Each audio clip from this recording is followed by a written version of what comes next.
Na otázku, kedy tebe riť skoro predbehla hlavu, sme dostali neskutočné množstvo odpovedí. Keď som čítal tie riadky, oči mi olievalo, čím si niekedy vaša riťka musí prejsť. Niektorí veľmi trpíte, no ale na druhej strane boli zase takí, pri ktorých som mal pocit, že Analik je ich druhé meno. Vitajte pri Joumentároch trojke. Prvý komentár. Andrej Olejar. Roman, hlavne vtedy, keď ma poriadne pritlačí na záchod, hlava v pohode, ale riť by už sedela. Milý Andrej, tento stav veľmi dobre poznám, len s tým rozdielom, že sa mi často stáva, že nemám dole ešte ani gate a hlava si myslí, že riť už sedí. Z fyzikálneho hľadiska v takejto situácii tvoj zvierač bojuje za hranicami svojich možností. Zvýši sa ti tep, zvukový prejav tvojho zadku sa mení na dubstepovú nakladačku. Tvoj krok je čím ďalej neistejší, lebo tvoj mozog stráca kontrolu a všetky rozhodnutia sú už len na tvojej riti. V takýchto chvíľach väčšinou odburávaš všetky diplomatické zábrany, že prosím vás, môžem použiť toaletu? A tvoja posledná veta pred smrťou znie: kurva, strašne sa doserem, kde tu máte hajzle? Rišo Tóth. Ako tak čítam tú otázku, tak si dáme také malé kerešvári Arpád okienko. Keď mne riť predbehla hlava? Taký problém, keď tá riť nebola moja.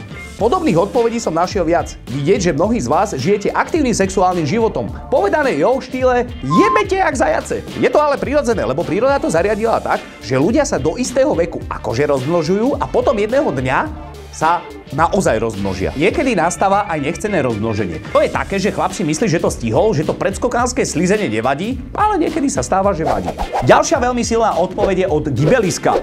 Keď som zabudol celodennú tržbu na streche auta. Tu máme klasický príklad niekoho, kto je, ako sa hovorí, vo vate. Ja lakomec jak karti závidím okamžite a aj preto si prajem, aby ma budúci rok zmenilo strašne veľa peňazí. Inak love sú veľmi dobrým nástrojom, ako sa zbaviť niekoho, koho nemáš rád. Daj na mňa, požičaj mu ich a už ho v živote neuvidíš. Ale napríklad Stevie Wonder má problém, že ak by si mu ich vrátil, tak ťa aj tak už v živote neuvidí. Nakoniec tejto materiálnej úvahy ešte jedna vec. Škoda, že ženy nie sú ako prachy. Že by chlap za jednu 40-ku dostal 2 20-ky.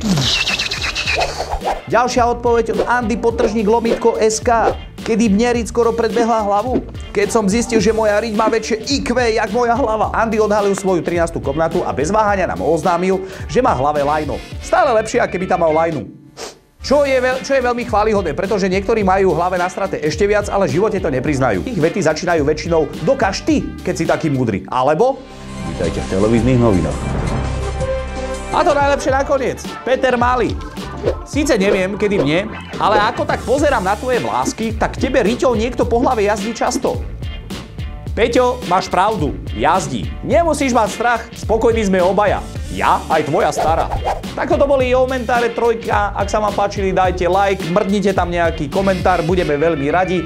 Nezabudnite na to najdôležitejšie na svete, odber. A každopádne už čoskoro sa vidíme Jou32. Díky moc, Jou fans sú najvác. Zatiaľ serus. Hej, a ešte jedna vec. Už čoskoro začneme twitchovať. Tak sleduj stream. Díky.